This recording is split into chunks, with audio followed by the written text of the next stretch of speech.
Surprise. শুধু surprise, I am very surprised. In fact this is the best surprise of my life. Yes, I knew it দোস্ত। ঘুম কেমন হয়েছে বাবা? হ্যাঁ, ভালো হয়েছে। তাদের সাথে তো পরিচয় করায়নি। প্রদীপ ফয়সালের বেস্ট ফ্রেন্ড, ছোট থেকে একসাথে বড় হয়েছে, বলতে পারেন আমার আরেকটা ছোট। এই যে দীপ চলে আসছে। কই তুই দোস্ত? ছবি তুলবো না সবাই? আচ্ছা, ও অনেক ভালো ছবি তোলে, ট্রাস্ট মি।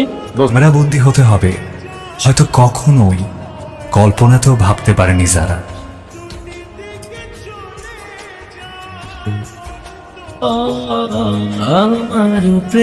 ওয়াও, এইটা আমি বলছিলাম আমার ফ্রেন্ডের হাতে ম্যাজিক আছে। পছন্দ হয়েছে এবার? সিগারেটটা এখনো ছাড়তে পারো না, তাই না?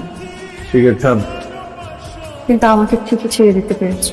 ভালোবাসা হারিয়ে যাওয়ার সাথে সাথে ভালোবাসার মানুষকে তার কথাগুলো হারিয়ে যায়। যখন কেউ কাউকে ভালোবাসে তখন তো সব কিছু দিয়ে ভালোবাসে, মনে হয় ওই মানুষটার জন্য সে সব কিছু করতে পারবে।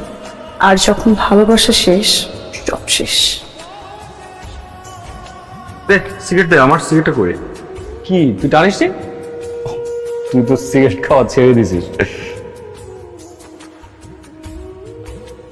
আচ্ছা, thank you my best friend for inviting me to your wedding. I love you, I love So happy তুই ফাইনালি আসলি। নে কেক ওটা আন্টি দে, আমি খাইয়ে দিই। কথা বলো না কেন? আমি এত ইম্পর্টেন্ট একটা ক্লাস করছিলাম, ক্লাসের মাঝখান দিয়ে আমাকে এতবার ফোন করে এখানে নিয়ে আসলে। আমি ভাবলাম আর্জেন্ট কিছু। তো তুমি জানো না 10 মিনিট পর আমার কালচারাল প্রোগ্রাম? আচ্ছা, জানি তো। আমি কি পড়েছি? শাড়ি। শাড়ির সাথে তুমি না পড়লে ভালো দেখায়? তুমি পরিয়ে না দিলে আমি চুরি করি না? এখন না হয় আমি চুরি করিয়ে দিচ্ছি, কিন্তু এমন একদিন যদি আসে, আমি নেই, তুমি আছো, তখন কে চুরি করিয়ে দিবে?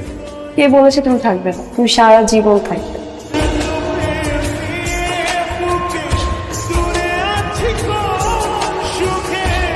এখন না হয় আমি সৌভাগ্যক্রমে অথবা দুর্ভাগ্যক্রমে এখানে আছি, তাই আগের মতো চুরি করিয়ে দিতে পারছি, কিন্তু অবশ্য তখন হয়তো তোমাকে অন্য কেউ চুরি করিয়ে দিবে, ঠিক যেমন গত 2 বছর দিয়েছে। তুমি চলে যাওয়ার পর গত 2 বছরে আমি চুরি করিনি। কত দূর হলো তোমাদের? একই মেহেদি দেয়া এখনো শুরুই করনি? শুরু করবে, দেরি হয়ে গেল। আপা, যে মেয়েটা মেহেদি দিবে ও তো এখনো এসে পৌঁছায়নি। দীপ, ও অনেক সুন্দর মেহেদি দিতে পারে, ওকে? তো শুরু কর। আরে মিউজিক কোথায়? মিউজিকটা অন করো না। বাবা, ভাইয়া তো দেখছি পুরো ফাটিয়ে দিয়েছেন। তোমার সাথে কিছু কথা আছে। তুমি আমার কাছে আল্লাহর ওয়াস্তে আর কোনো কিছু লুকায়ও না। তোমার চোখ দেখে আমি স্পষ্ট বলে দিতে পারছি যে তুমি এখনো আমাকে আগের মতোই ভালোবাসো। আমার প্রতি তোমার ফিলিংস এতটুকুও কমে নেই। কথাগুলো তুমি এতদিন কেন বলোনি? কারণ আমি তোমার অপেক্ষায় ছিলাম। আমার মনে হয়েছিল তুমি যদি আমাকে সত্যি ভালোবেসে থাকো তাহলে তুমি আমার কাছে ফিরে আসো। আমার সম্ভব না ঠিক এটা। আমি এতগুলো মানুষকে কষ্ট দিতে পারবো না।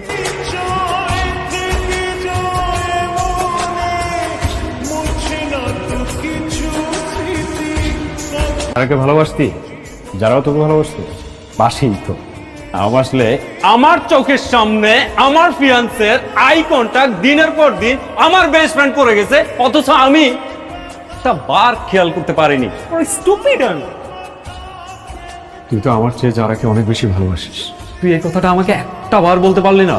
কি ভেবেছিলি তোকে কষ্ট দিয়ে আমি যারাকে বিয়ে করে হ্যাপি থাকবো?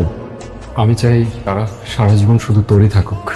তুই যেমন আমাকে কষ্ট দিয়ে ভালো থাকতে পারবি না, আমিও ঠিক তেমনি তোকে কষ্ট দিয়ে কখনো ভালো থাকতে পারবো না।